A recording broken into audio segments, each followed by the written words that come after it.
Well, good evening and welcome back to another episode of What's So Funny, the show that probes the minds, the brains, the psyches of the people who bring you the funny. Tonight, we talked to two comedic heavyweights. Well, we talked to them last week, but you'll be the first to hear them tonight. First up, Doug Stanhope tells us what he has in common with Jeffrey Dahmer and Heinrich Himmler. And then Neil Hamburger defecates all over poor old Carrot Top. So you don't want to miss this hour.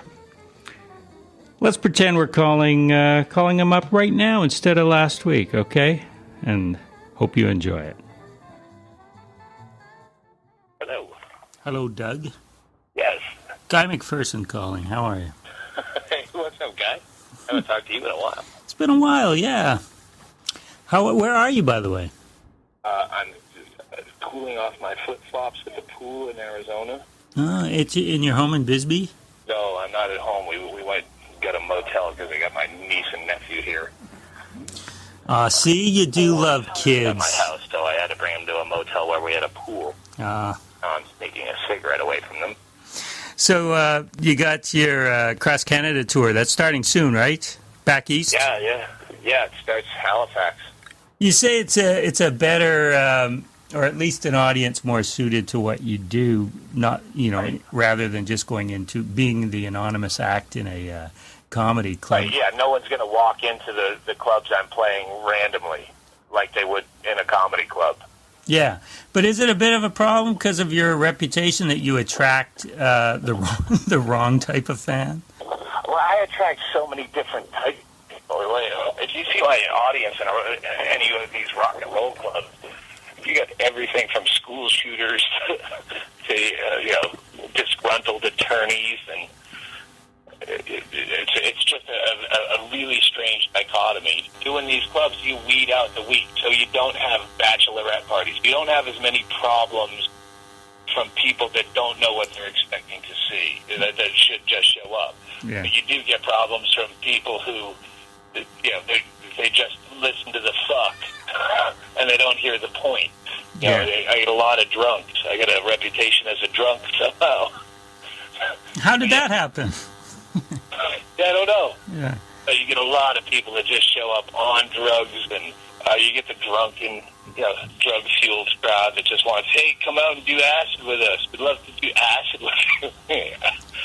And then you get the people that really care about the social aspects of the show, and that don't drink or Yeah. So it gets weird in that way. It's kind of like having a family function where you get your drunken cousin, and then you have your uptight aunt, and you're the one common denominator where you're spinning plates trying to get everyone to get along. Do you purposely avoid topics that your fans already agree with you on? Like, I know, this is what I'm trying to say, is like when you were in Ireland and you made the ugly Irish woman thing, and then when you were in England and talked about the monarchy, like, you tend to like needling even the people who know what to expect from you, right? Like, you don't just like to play it safe. Well, you have to understand, over 20 years, people have come to expect a lot. It's not necessarily in play anymore. Someone heard you on YouTube for the first time not knowing that bit is 12 years old. Yeah. So, they come thinking you're just going to talk about fist fucking all night. They think it's all dick jokes. So when you have a library that big that people are just getting attuned to now, people who know what to expect don't know what to expect. Yeah, but they might be coming because they heard some shit that you did, transvestite hooker. Well, I'm 43. I don't spend a lot of time banging street whores for fun, drunk cruising around with my buddies. You don't. So if you're expecting that, recent stories, they don't exist. But, okay, so is it harder now because anyone at your show is probably unshockable? Like, your intention isn't to shock. I know you love looking at each, you don't toe any party line, I know that. Well, it's harder now on me. Yeah. Not necessarily the audience, only because I have self-doubt, and I go, oh, geez, I don't want to do this. I've talked about this too much. But I always come in with the assumption that everyone at the show has been at every show for the last 20 years, which is not true, and I know that logically. So yeah, but that's what keeps you fighting, and that's what keeps you funny. Once you get comfortable, that's when you start to suck amazingly.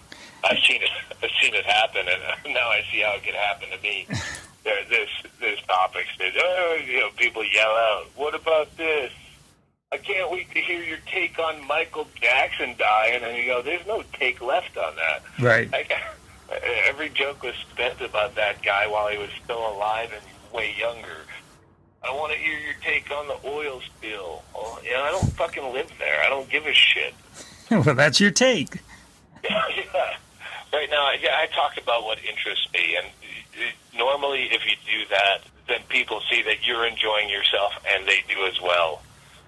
So if I give a shit, it's just when you go, "Oh, now I feel like I should have a joke about this subject," just because it's in the news, even if I don't give a fuck, and that's where you start delivering shitty material if you think that they need to hear it, but you don't want to say it.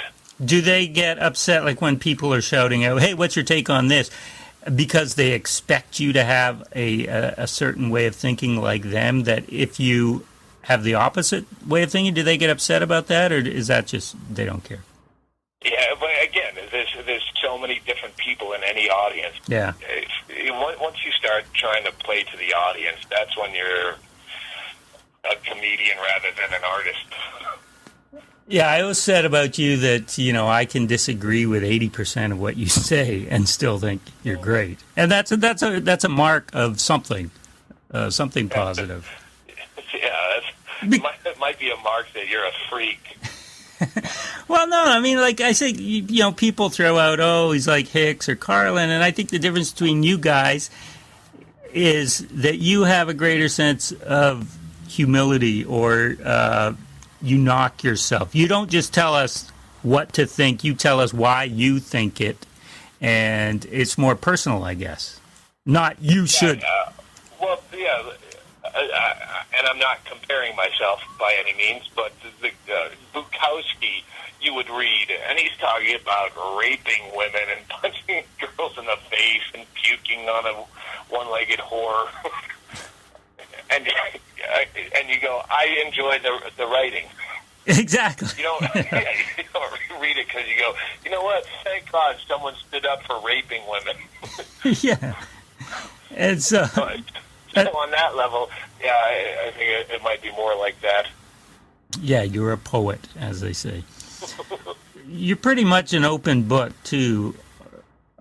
Is there anything that you don't share with us, or that we don't know, or that you'd rather? The problem is you get older, when you get naturally more boring. Then you go, wow, I can't be. I mean, people laud me for my honesty, but when the honesty is, I'm tired, I don't want to be here. Yeah. Pretty much bored with this fucking business tonight. I don't want to entertain you. They don't like that honesty. Yeah, but that doesn't stop you from saying it. Yeah, no, it doesn't, unfortunately. I have a way better career going if I just shut my mouth sometimes.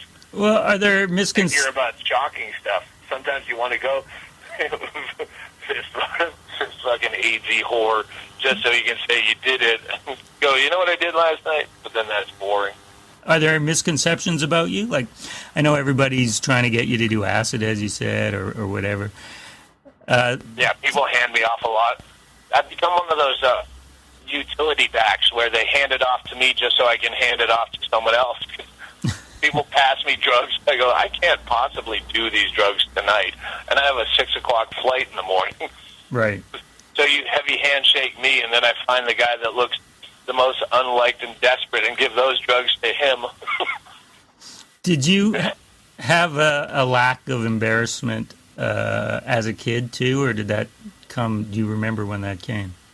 Like, I mean, because you talk about yourself. I was always the same kid, where I wasn't class clown. I was the same, as I am in comedy today. I wasn't the class clown. I was the really dark kid that was trying to be funny, but it was not humor that my peers, appreciated. Right. But were you embarrassed about certain parts of your life, whereas now you don't seem to be that way at all? I'm sure sure I was always insecure. I don't know, I was so much embarrassed. Probably more of an embarrassment than I was embarrassed. Yeah. Yeah. The rotten fucking kid. You were rotten? Yeah, I was a rotten fucking kid. I mean, as a young teen, I was geeky, and I mean, basically, again, a school shooter that didn't have the balls. So I used my dark sense of comedy to ostracize myself even more. And I was shitty. If you looked at my childhood and then looked at Jeffrey Dahmer's childhood, it's such a parallel to serial killers that I really wonder sometimes if being funny wasn't the difference. Yeah, I fucking tortured small animals. I'd fucking have torture camps for caterpillars. Really? Put fucking toads in microwaves. Yeah, my cat died. Like, I had that boundary. All right, this cat looks like it has feelings and it's cute. But toads and insects, fuck them. But at some point that changed, right? You got some empathy? Yeah, no, I look back. My brother, who's here right now visiting in Arizona, where we sit around and go, man, do you remember that time we put toad in ammonia?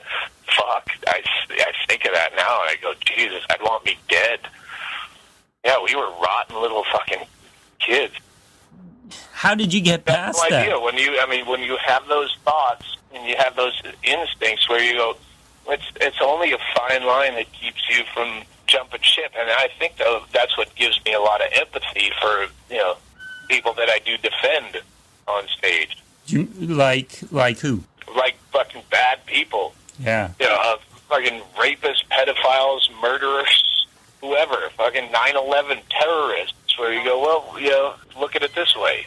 Because when you see the balance about how you could go either way with any kind of decision or point of view, I think that was a Abby Hoffman quote, or at least from the biopic with Vincent D'Onofrio, where that's the worst part he says about being a liberal, but as you see both sides of the issue, you don't have a specific dogma. There's sometimes where you think, wow, it would be great to be completely closed-minded, where you knock up a girl, you marry her. That's just what you do. That's how I was raised, and people don't question their point of view. And it would be so freeing on some level to be able to just not ever question anything. That's what you do. Yeah, and the more conservative people tend to think in terms of black and white. Someone is just pure evil, or they're pure good, and there's no shades of gray. Whereas I don't think it's conservative or liberal really at all. No? I think liberals have just as much culpability, especially now. I hate to even use the expression political correctness. It's closed-mindedness. You don't say these words. You don't make fun of race or sexuality or whatever. That's not a conservative thing. That's a liberal thing. Right. Like smoking in bars. That's not fucking conservative. You're making blanket laws about what people can do with their private property. That's a liberal agenda. By banning smoking or by allowing it? By banning smoking in bars. That is a liberal agenda. People shouldn't have to work in these conditions, and people shouldn't have their clothes smell like smoke when they leave a bar. That's someone's fucking property, cunt. You can't walk into someone else's property and tell them what to do with it. So, yeah, that's a very conservative angle. People confuse me for a liberal all the time, where you go, a lot of these things would be considered conservative, but it all boils down to individual opinion on each and every topic, and there aren't two camps. I don't have any answers. I can spot problems. Yeah. Worst thing about comedy. Go ahead. Let's find the problem in this. I heard you on Marin's podcast. Am I understanding right that you're a little less of a libertarian than you thought you were? Well, as a doctrine, they have a dogma just like any other political party that if you're going to say, all right, this is what libertarians believe in, I lean libertarian. But again, you can't take any kind of dogma like that and say, okay, this is what everyone has to believe in to be part of this party if you expect the party to work. Right. Yeah, I agree with that. You got to pick. There's a lot of things that are unworkable. I mean, am I a libertarian at heart? More so than not. But will it work as a party? Fuck no. Certainly not. Yeah. Switching topics, you are a revered among the comedy cognoscenti. Guys like you and Louis C.K., but he keeps getting shots at sitcoms. Where's the Dougie sitcom? I'm not good on TV. Maybe that'll change. But how do you know? Have you acted? Well, but not well, and it was never something I was comfortable with or really wanted to do. It's ridiculous to try to have favorites at this age when you've seen so much. But if I was pressed for an answer, Louis C.K. would be my favorite guy working right now in the public scope. Mm-hmm. I fucking love him. Have you seen his new show? Yeah, shit. Oh, is it? I haven't seen it. What's wrong with it? It's like my act when I'm rambling. Oh, yeah? I'll watch it. I'll watch every episode, but I wouldn't recommend it to anyone who's not a big Louis C.K. fan. I love watching him, but the show goes nowhere. It makes no sense. He starts out on stage talking about a topic. It goes into an acting segment that might have nothing to do with what he said on stage, and then go back to stage, and none of it's connected. You'll understand when you watch it. Yeah. And you're also disconnected from itself. And you're watching Last Comic Standing? Yes, I watch that religiously. This year, I've seen a lot of guys I laugh at. I wonder if I'm getting soft because I'm laughing at a lot of these comics. Well, I know a lot of them. Yeah, they seem to be a little better this year.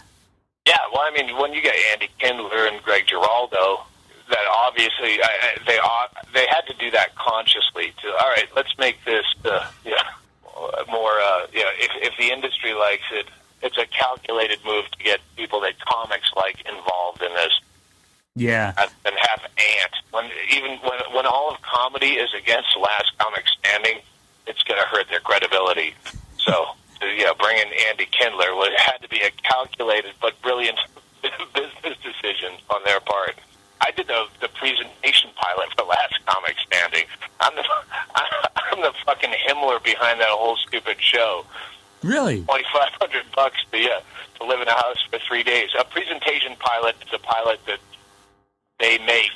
the production company makes to show the network this is what it'll look like. Ah. And the network decides whether to buy the show based on that. So it was me and John Heffron and Jody Maruska. There's 5 comics. It was just like a microcosm of what the show would be. I feel somewhat responsible for it even being out there. And you never did it come close to you actually being on the show? No, they invited me on the show later on where I wanted to do it. That's the same reason I wanted to do Girls Gone Wild, because it was some stupid thing I could go fuck with and not care, but it's all going to end up in how you look in editing. Yeah. If I went and tried to just trash the thing like it was some fucking bad bar mitzvah I was hired to perform at, they could edit you to look like the biggest asshole in the world. But everyone that gets on there, like Lori Kilmartin this season, if there was odds on some offshore betting site, I could have made money telling you who's going to go through these rounds. Lori Kilmartin did not wait in fucking line.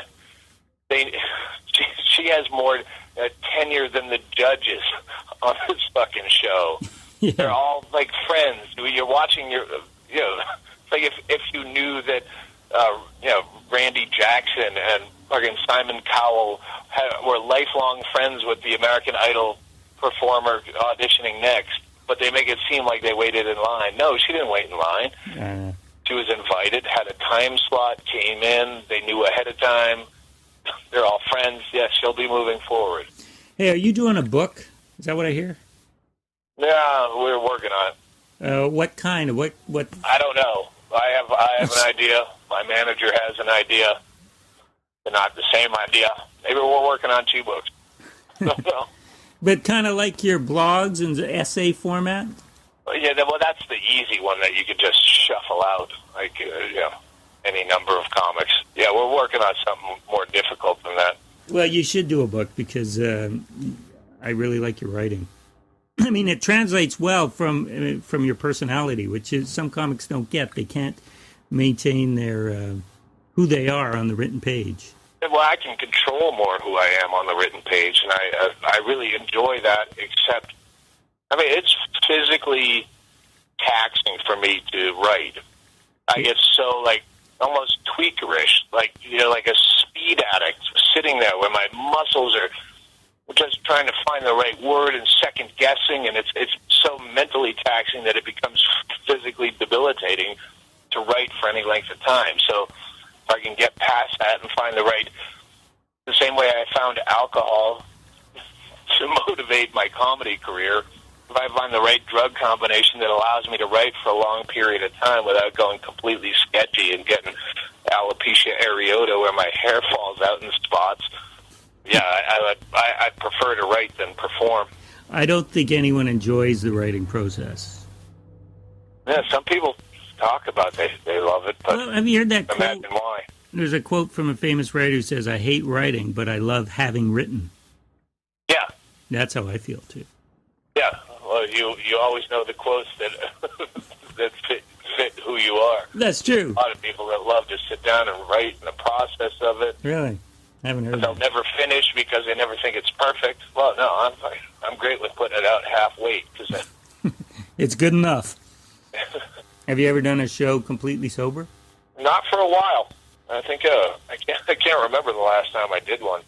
But yeah, they're not fun. Oh, really? Yeah, no, I never.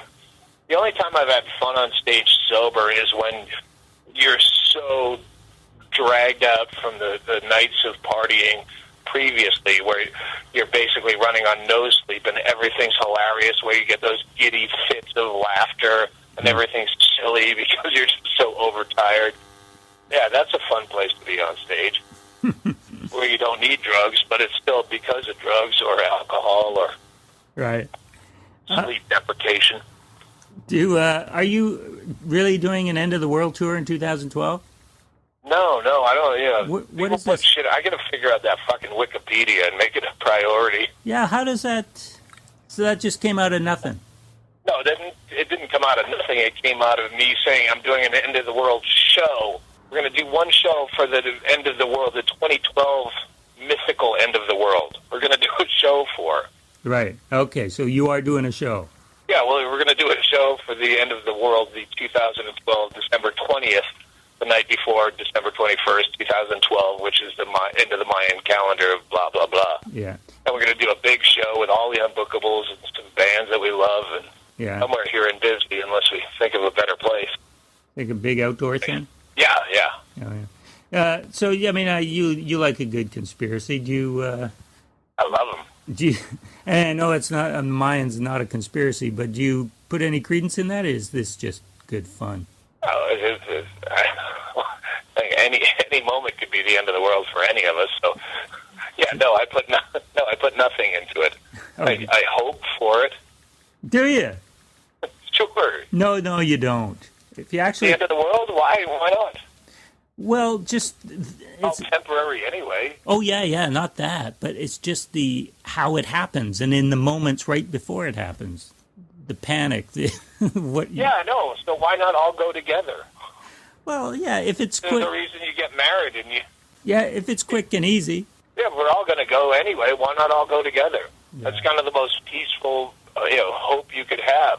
Yeah, that's what you would hope for, and it would if you had a wife or a significant other. Wow, it would be great if we just died at the exact same moment. Yeah, it would be. So if you love people, wouldn't it be great if we all died at the same time? Not so much. No, I want to outlive you, faggot. When you played the last time in Vancouver, you were at Yuck Yucks, and you were at the end of some... I still remember those shows. Oh, yeah? Why is that? Oh, those are like, amongst epic meltdowns on stage that I remember. Hey, so I was there for that. That's great. But you were at the end of one chunk of material and hadn't yet developed a new chunk, or at least that's what you were saying. Does that ring a bell? Oh, yeah. No, chunk, but, yeah, everything in your set you're tired of saying, and nothing that you are trying to say is really working out, and then you're at yucks and that fucking faggots. You can't drink on stage, and I was already beyond that. Where I don't need these gigs. Why am I trying to pretend to drink a fucking orange juice on stage and trying to sneak vodka in it and dealing with managers and their fucking rules? And I don't need to do this. So yeah. Was that one of the gigs that got you to realize I want to get out of comedy clubs? I'm sure it was. I know it was in that time where I was starting to do rock and roll clubs more often than not, because we were going down to Seattle to do other shit. And I was cheesed off, and I took it out on everyone, including myself and my act and my credibility. But so when we see you in a couple weeks, you're gonna just make amends, aren't you? No, fuck that. I'm not going to be at Yuck Yucks. Yeah. If anything, I'll cast aspersions on Yuck Yucks and make it seem like it was their fault. The landscape is so wide open for those guys to all be out of business. You have all the technology and the access to your own fan base in the world. You don't need some douchebag that says he's a comedy club owner to tell you if you're ready to do comedy when he doesn't know. He's a business guy. Well, I'll decide if you're ready or not. Who the fuck are you? But you don't need them anymore. You have Facebook and you have YouTube and you have all that shit. You can make your own way. But you have to be at a certain level, don't you? But you can get to a certain level. I mean, again, my fucking my 10-year-old nephew that's here with Asperger's that makes him look like a 5-year-old is showing me YouTube videos of people who have fucking to do nothing on YouTube with 2.7 million hits. If you're that funny, then you can get in the business without comedy club bookers. Point is, 98% of comics aren't that funny, and they got by on comedy club bookers.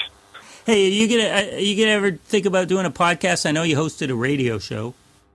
Everyone's doing podcasts. Yeah, we thought about podcasting. I'm not against it. Yeah, I don't really know how it works. No. Again, you get to that age where you turn into your grandmother that can't figure out how to set an answering machine up. Yeah, someone would help you figure it out, and I'm sure yours would be one of the most popular ones. Well, that's one of the few drawbacks to living out here in the fucking sticks, town of 6,000 people, is you don't have all those, that knowledge to draw from. You're in L.A. and I want to do a podcast. Well, there's some open micer who reveres you that would be glad to set all that shit up for you just for the experience of doing it. And now, but you in L.A. you couldn't find someone who could fix a toilet. So here it's the opposite. Right. L.A. I could find. Oh, you need someone a dominatrix that can yodel? Well, I know a couple of girls. But someone who can do your cabinets? No, not a soul. Or make a turquoise belt buckle. Right, yes. So it's the opposite here. Yeah. But, okay. Yeah, well, I don't know what we're going to do. I just try to enjoy my days now. When you look back and you feel so silly when you had plans, there's nothing I've done in my career I would have ever planned. Oh, yeah. The Man Show was not a long-term goal. All the shit, everything you do just kind of sneaks up on you. So now you're just at that place where you just do whatever you do. Yeah, I did the BBC show last year and had no idea it was coming. That's probably the best. Yeah, everything we do. Here's a stupid idea. Let's try this. If we write a book, it'll probably sit in a fucking, a drawer somewhere. Or have a million notebooks full of ideas that, actually, they were never funny. Comedy notebooks are like thrift store shopping, where you write down 100 things, and one of them might be worth a quarter. So, it's all just enjoying our day, trying to have fun with it. And Canada coming up, and I'll see you in a couple weeks, or the 25th, I think you're in Vancouver. Yeah, I'm sure you are. I am, because it's not something I've done intensively. Everywhere else, I feel like I've been there before. Oh, yeah. So, I mean, you've been Vancouver, Toronto, Montreal, but are there other stops along the way that you've Never been to Halifax. I've never been to Kamloops. I've never been to Regina. And the other ones, Calgary, Winnipeg, and Edmonton. I've been to just on that one tour where I was opening for Nick DiPaolo and fucking whatever that black chick was. And, Oh, yeah.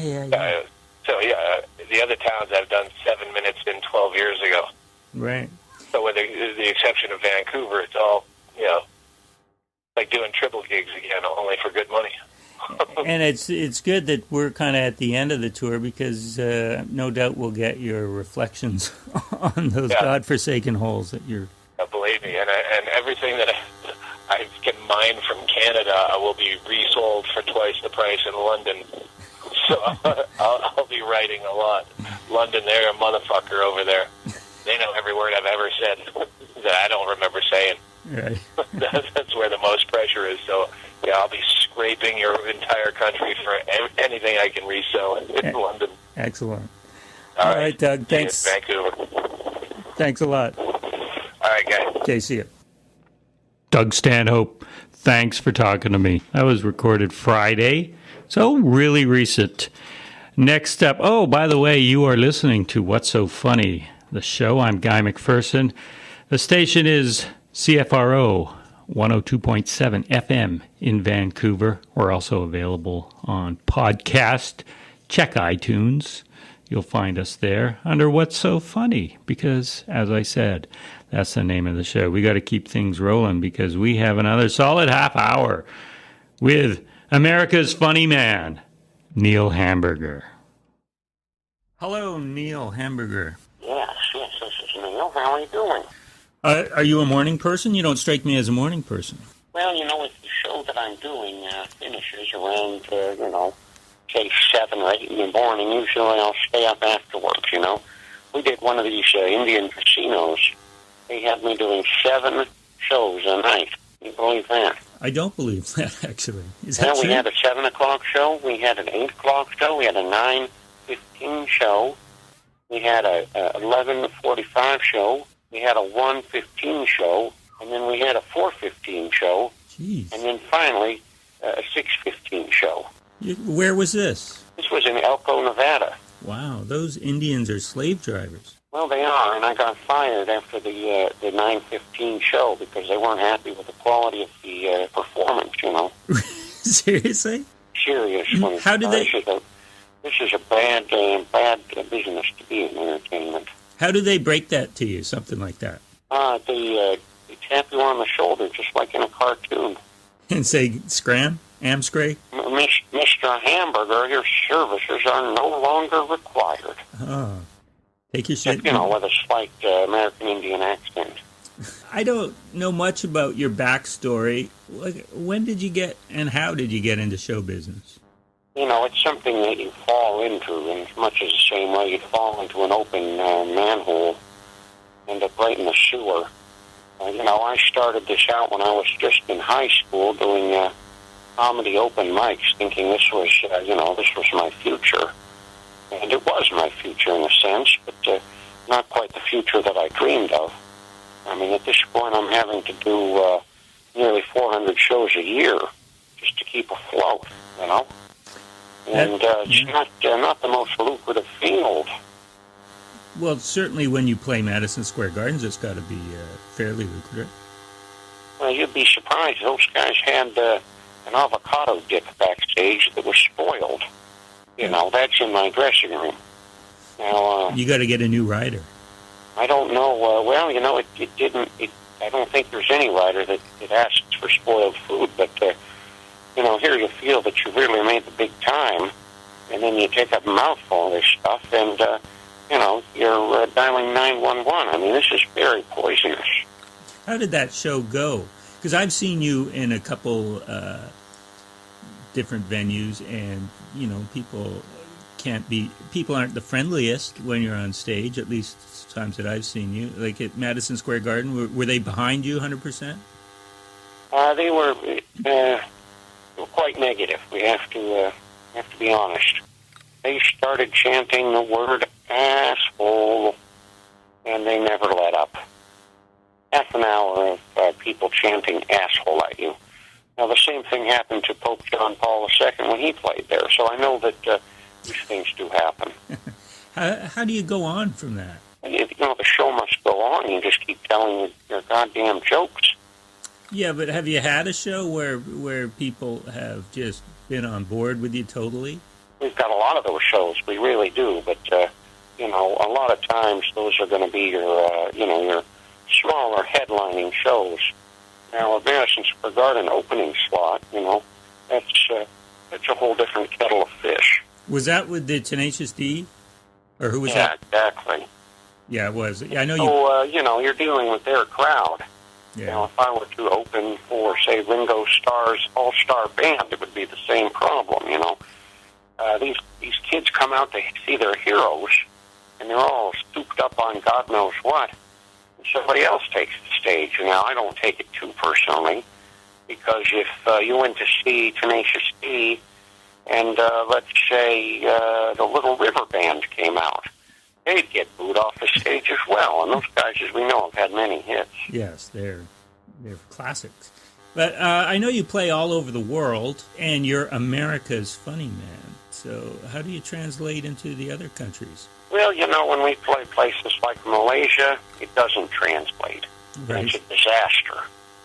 When we play places such as England or Canada or Australia, where I've done 15 tours now in Australia, it's no problem. It's, people are people all over the world. They love to laugh.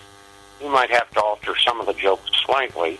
But that's the kind of dedication and professionalism that we can expect from you, that you will take the time to adjust your jokes. And to do the research, A lot of these comedians show up at the show, and they're stoned out of their mind, they come out, and they just start, telling jokes about, well, they're not even jokes. They're just long tales about what they had for breakfast that morning, and about, what the stewardess said on their flight there, and about how they need to do their laundry. They're just going on and on about their horrible, horrible lives. And, of course, the audience at large is waiting for a joke, That's right. You don't get it. You don't get it. You just get this annoyance.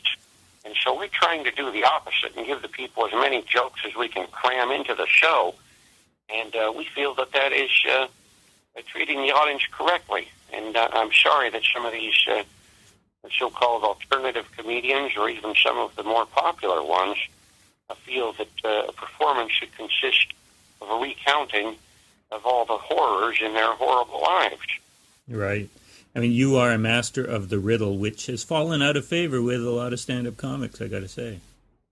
Well, because these guys are lazy bums, They can tell one riddle at the end of 5 minutes, talking about their underwear, or the zipper on their pants, or, a conversation they overheard on the bus. And that's very cheap comedy, I think. I think that if you've got 5 minutes, we want 40 jokes, Right. How many are in your arsenal? At this point, we must have 10,000. Wow. Is there one country that really gets you more than any others? Or, as you say, people are people? Well, I would say that none of them do in a sense, but, we do pretty well in Australia and America and Canada and England. And this summer I've got a bunch of shows in Scotland and Ireland, and so, we try to bring this wherever the English language is still in favor. Now, we would not try to take this tour, say to Bulgaria, because I'm not convinced that it would translate, That's probably wise. You have good handlers and advisors, I guess. Oh, those guys would send me to Mongolia. I'll tell you, they don't care about anything. What can you do? You got to keep doing the shows wherever you're sent. Yeah. Keep trying to put on the best show that you can. Guys like Carrot Top come out there, and he just basically, not literally, but basically, defecates onto the crowd. And, that's no way to treat an audience. You open for a lot of rock and roll bands. Do you enjoy that type of music? Well, let's face it, it's it's no Tommy Dorsey Orchestra. No. Guys, I mean, it's always so loud. Always has to be loud, And, of course, a lot of these kids, I think the loudness is shaking something loose in their skulls, and you get people vomiting and that type of thing, and it's all very acceptable in that scene. Well, a lot of these guys, they don't take the trouble to put on clean, change a shirt and pants, let alone a suit and tie, I try to, if I'm on a tour with a rock and roll band, it's got to be one that understands basic tenets of showmanship, Mm-hmm. And some of these guys, I wouldn't accept the show. Some of these guys are real slobs. So but these guys, even if their audiences don't, these guys obviously really like you and respect you to ask you to open for them. I'd like to think that. But, some of these guys are great guys. Some of the music is quite palatable. But sometimes I get offers to play with some of these people. And let me tell you, you have to turn it down. Now, I'm not going to turn down much. So you just don't know. Some of these rock and rollers, sometimes their crowds are quite nice, good kids. Sometimes these kids are loaded, throwing up rum in all directions, throwing, sharpened coins. I mean, you get some real jerks. Some of these little kids, you just want to step on them. They're such assholes, Yeah. Oh, I know. I've heard you mention some bad shows that you've had. Is there one that stands out for being a particular lowlight in your career? Well, some of the bigger ones with Tenacious D that didn't go as planned, such as perhaps the ones there that you may have seen at the Queen Elizabeth Theater. Some folks might say, well, that was a low light. You had people booing at you for 45 minutes straight. But I say that wasn't so bad because, you get used to that sort of thing. At least I got paid with a show like that. Right. At least there were some folks there. But some of the real low ones are, you drive for 10 hours and you show up at this nightclub and your first thought is, well, this place is burnt to the ground. This is not a functioning club. It looks like the skeleton of a building. And then you realize that it is a functioning club, and that's where you're performing. And you walk into the building, and it looks like, a tornado's hit it. And there's a couple of, surly, guys with cut-off sleeve shirts sitting there. And that's it, And then at the end of the night, they say, well, we can't pay you because nobody came, but we do have a leftover omelet in the refrigerator that we could thaw out for you for your drive, That's a bad show, and we get that more often than you'd expect. Is there a particular highlight of your career, like one that just everything was clicking, everything went right? Yeah, I did some shows earlier this year with a rock and roll group called Faith No More. Mm-hmm. We did some shows in Australia and in San Francisco, and I really had a good time. These guys really treated me well, and it was just a kind of class act that you would like to be associated with. And I don't know if it was quite up there with if I got asked to tour with what's left of the Tommy Dorsey Orchestra or the Jimmy Dorsey Orchestra even, but it came damn close, and these guys, they do wear suits and ties on stage, and it was a real good time.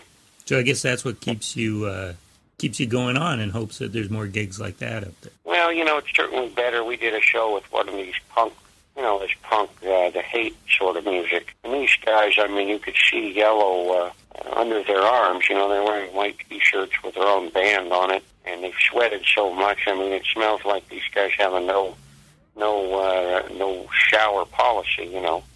I went and used my own money, and I'm not getting paid much to do this. Let me tell you, I went and used my own money to buy these guys some these little sanitizing wipes. And gave it to them backstage and said, why don't you freshen up with this before you go out and perform for this crowd that's paid money to see you, And these guys just laugh at you. So, that's not the type of gig that you want. I didn't realize you had a shower policy as well. Well, it's just that, I believe that as entertainers, there are certain unwritten rules of how you conduct yourself, And when these guys, they're younger, I'm trying to mentor them, as you might say, and, give them a little bit of advice from some of the things I've picked up. And one thing I've picked up is that, an audience doesn't like to have a trash man come on stage, you know what I mean? I know. And so I'm trying to give these kids some advice to help further their career, but, a lot of them aren't interested. I noticed that you're on Twitter now. That doesn't seem to jibe with your old school mentality. No, it doesn't really, but, this is a popular thing that I was told I had to do, and... You handy with the computer and stuff? Not really. I mean, I have to borrow computers, but nowadays everyone has a computer, and, it's as simple as, you stop at a truck stop and there's a coin-operated computer there. These computers are everywhere, and most of the bands that I work with are traveling with computers, so you don't need to own one. You can borrow one, and that's when I send out these little messages that the kids seem to like, Yeah. Short messages. There's no pay for it, that's for sure, but you can advertise things on there. Now, I don't know if you've seen some of the websites, the Twitter websites that Pringles has, or TGI Fridays, or Pepsi Cola, but they all have Twitter sites where they send out little advertising messages. And so we're trying to do the same thing, but of course, for me, the best advertising message would be a joke. That's right, and then people go, hey, this guy's funny, I'm going to go see him when he comes to town. I'd like to hope that, you really would. I know you come on stage with like 2 or 3 drinks in your hands. What are you drinking? Normally, you're trying to, it's something like what a camel has the hump, store the liquid. I'm trying to store as much as I can, because at these nightclubs, these guys change their mind as to whether or not they're going to give you free drinks. And so while they're pouring them, you want to get them, and hold on to them. And if you set it down on something, who knows who's going to put something in the drink. So it's better to hold it close. I see. And what is your drink of choice? What do you have up there? Well, we drink, a mixture, mixed drink, bit of vodka is a good one, some soda water, a little bit of lime juice, maybe 10% Clorox bleach, because a lot of times they don't wash the glasses, so it's good to sort of run that through the whole system, Yeah, and you have a bit of a phlegm problem. Have you seen a medical professional about that? Well, I don't think I do, but I don't always have the time to, or the finances to seek medical treatment. But a lot of cancers and things like that will, cure themselves if you eat well. And so, we stick to, strictly canned fruits and things, and stay away from some of the, the deep fried things that a lot of the comedians eat. You joke a lot about celebrities, and now, you've been on Jimmy Kimmel, you've achieved some fame. Have you met any of the celebrities that you've skewered over the years? Well, I've met a lot of celebrities, Usually, if I meet them, I haven't skewered them, because if I've skewered them, I don't want to meet them. The people that I have something to say about, a lot of these people really are vermin, Mm-hmm. And if you were given a chance to meet, Mussolini or Hitler, you probably wouldn't want to, because those are very, very bad people. And in the case of, you take somebody as rotten as, a Britney Spears or a Smash Mouth, I really would not like to meet those people. Yeah, but Very, very unpleasant people. It could just, the way you're hanging out in Hollywood, it could just happen. Like, you could be at the same place and they could say, hey, I heard what you said about me. But so that hasn't happened. I was in a restaurant not so long ago, and a friend of mine spotted one of the Red Hot Chili Peppers sitting at the table across from ours and said, Neil, there he is. There's your chance. Now, of course, one of my biggest hits in this business, one of my most successful routines is my 15 minutes worth of Red Hot Chili Pepper jokes. Mm-hmm. And in a sense, it would be worth saying hi and getting to, meet these people in person. But in another sense, what's to stop them from taking one of their tainted syringes that these guys carry around, and then stabbing you with it? Next thing you know, you've got hepatitis B. Mm-hmm. And so, I just got right out of the restaurant before they noticed me. And that was, that's called self-preservation. And you see that amongst all the animals in the wild. We get jokes about all the up-and-comers, Justin Bieber, of course, is very popular right now. Yeah. He's one. There's a few comedians out there I dislike that we're telling jokes about, but of course I can't give their names in an interview because these guys, they sit at home in their boxer shorts, drunk as shit, looking on Google to find any mention of their names. David Cross, eh? If I say, oh yeah, so and such is a real dirtbag, and the next thing you know, I got that guy in my case. But it's a fairly anonymous thing to do on stage in Vancouver, and so we can tell it like it is there. Okay. The internet destroys everything. The internet, these guys track you down, and of course with the internet, people, whatever jokes I'm planning on doing in Vancouver, even if I wrote them the night before in Seattle, some piece of shit asshole films it on their cell phone and puts it on YouTube, the whole damn show. And so there's a lot of people that stay home. They say, well, I'll watch last night's show with this cell phone shoot, for free. That's got to be stopped. Kills it. Yeah. How is the Neil Hamburger we see on stage different from the Neil Hamburger at home? Because I know comics have a persona. It's sort of an exaggerated persona on stage. What do you do? Do you have hobbies? What do you do on your downtime? Well, most of those guys, the exaggerated persona is on stage, and that on stage they seem likable. Most of these guys, I'll tell you, the minute they get off stage, they're the biggest pieces of shit you ever met. Most of them, not all of them. Yeah. But, as for me, it's, what you see is what you get. Now, I would say that my personality didn't used to be like my stage persona, but I think I've been on stage so much that they've become one and the same, and I have so little time off. I suppose when I'm not on stage, you notice the cadence of my voice is wearier and, a little more tired. Yeah, a little because forlorn. on stage, you've got to really give it your all and really throw something into it. Off stage, there's an exhaustion that sets in. It's sad, really.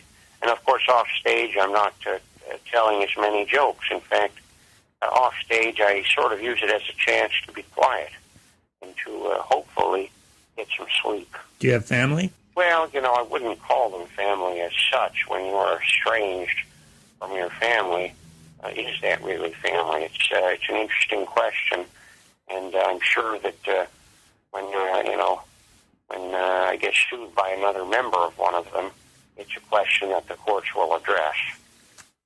Do you get recognized when you take the tux off? Or do you always wear the tux? Well, we're not wearing this tuxedo. I'm trying to, stay, as undercover as possible. It's very hard to do. I have a couple of, I guess you'd call them polo shirts that some executive donated to the local leukemia society, and I was able to purchase these things at a greatly discounted price. This is casual business attire, shall we say. And sorry... so, if you're taking a bus or something like that, you're not going to want to wear a tuxedo. Right. So I go with the casual business attire. But on stage, it's always the tux or a suit of some kind, right? Well, yes, because this is a job. Would you be happy if you went to the courtroom and your lawyer was dressed in a NoFX T-shirt? Clearly not. And I think courtroom attire is the minimum for what you should wear on stage, because these people in the audience paid good, hard-earned money to see this, And for you to come out dressed like a slob, I think you owe these people a refund. Is Hamburger, is that a stage name? Yes, that's a stage name. everyone in show business has a stage name. Robin Williams, I think that's a stage name. His real name is a piece of fucking shit, vermin, joke stealer, dog breath. And then, I had my real name, which, of course, was a Neil Double Bacon Cheeseburger, which is, much too long of a name, so we had to shorten it for show business and go with just a simple hamburger. Plain burger, that's right, yeah. What can you tell me about Hugh Fakowski? Well, he's a great guy. Hugh, we've done some shows together over the years, and I know him, and, when I've got a show in Vancouver, that, of course, is the go-to guy that you would want on the bill, because he's really one of the quality comedians, I think, not only in Canada, but in all of North America. And why that guy hasn't gotten his full due, and, why he doesn't have a mansion, I don't know. The same, I would say, for myself, and then you've got Carrot Top, who, is getting, 5 figures a night to go out there with a suitcase and dump it on the stage. And you really have to wonder where the justice is, where guys like you or myself are struggling so badly. But Hugh doesn't, he'll wear a grimy T-shirt when he's on stage. Well, that's because he's, that's part of the act. That's the thing. If it's part of the act, then go ahead, Now, the minute that it's not part of the act, I'm going to be on his case and tell him, you've got to wear something reasonable. Now, I'm assuming the grimy T-shirt is, in fact, a new T-shirt with stage grime on it, They use stage makeup to make it look grimy. I see. And I'm going to have to assume that's not really a grimy shirt, because I don't think a professional of his caliber, professional comedian, would go out on stage looking like a dirtbag unless they were playing a character, Now, if you've ever seen Abbott and Costello, you'll see that sometimes those guys will have soot on their face because they're playing minors, That does not mean they are minors or that they would come out onto a stage with soot on their face. But if you are a minor working in the coal mines, you will have soot on your face. And in the case of Abbott and Costello, it wasn't real soot. It was, in fact, stage makeup. Point taken, yes. And then after this, I think pretty soon you're going to Edinburgh, as you mentioned. Is that your first time going there, or have you been before? I have not been there. We did a show in Glasgow, Scotland, some years back, but have not done a show up in Edinburgh. And, making up for lost time because I've got 7 shows in 7 nights. So, it certainly gives people a chance to catch the act. I'm not putting down the country to get a cheap laugh. Now, there'll be other things I would put down to get a cheap laugh, but, if you're putting down Limp Bizkit to get a cheap laugh, well, they certainly deserve it. You know what I'm saying? Yeah. And as for America, this is the place that I live and work, and it has been very, very hospitable to me. And for me to go there and knock it just so these drunks can get a cheap laugh, that's something I would never do. Now, I'm happy to put down certain American icons, if that helps, Don't have any reason to defend, McDonald's or something of that nature. That is something that I'm happy to put down because, let's face it, the food, poor quality. Well, that's debatable. I might. And again, no, I'm sorry, it's not debatable. And if you think it's debatable, I suggest you reserve the last quarter of this article, and you go and order one of these egg muffins. Do an unbiased review of it for the last quarter of this article and see how it goes. And I think that you'll find that it's real crummy food. Can make it now I hope that because McDonald itself sounds to me like a Scottish type of name, hopefully in Edinburgh they don't have any affinity for that. Ah, yeah. Well, but I suspect that they probably feel that the name McDonald has been tarnished by this American fast food chain, and thus we'll be on the same page.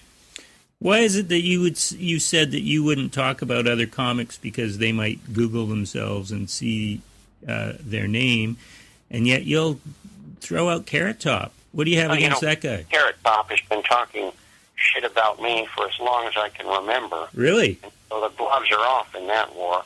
I think he's actually one of the finer comedians going out there, but for him to go on stage, as he does night after night, and say these horrible things about me, I mean, that is really, really uncalled for. I didn't realize he was doing that. That is uncalled for, yes. Well, I haven't seen it, but I'm assuming he is. And so we're going to have to put an end to that war and perhaps, team up, maybe for a commercial. Oh, jeez. Maybe he could open for you. Well, I don't know. I don't know if I'd ask that. As far as I'm concerned, he does have a little bit more lineage, and he should probably be the headliner. But I will tell you that to open for him would be something I would love to do. Thanks so much for talking with me. I will see you there. Thank you so much for writing about me. And, of course, please tell the truth and don't color it with lies, as a lot of the journalists do these days. Well, that's what we're taught. Well, I know it is, and I would hope that you can break through that and thus put yourself in a better position to win the Pulitzer Prize. I'll try. It'll be hard. See what you can do. Okay. Thanks so much, Neil.